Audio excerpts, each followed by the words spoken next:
Hacía frío entre los vientos, era oscuro esa mañana, no se veía por la niebla.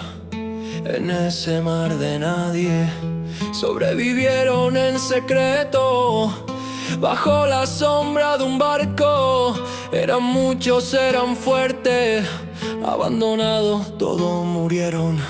Es el diablo su consorte, el que fija la cita, el que gira la brújula, siempre en el mismo lugar. Barcos llenos de gente a merced de las olas del mar, los dejaron morir fingiendo no saber.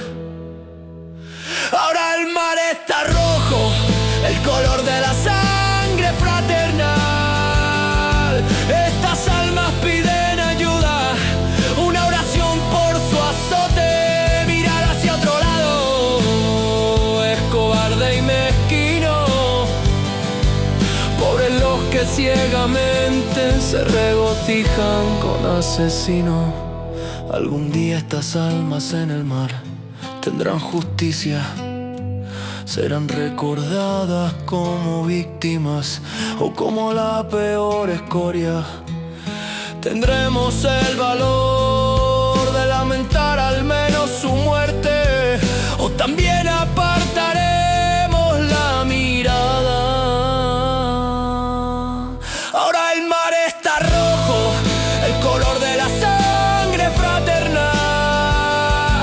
Estas almas claman por ayuda, una oración por su azote. Apartarse es cobarde y mezquino.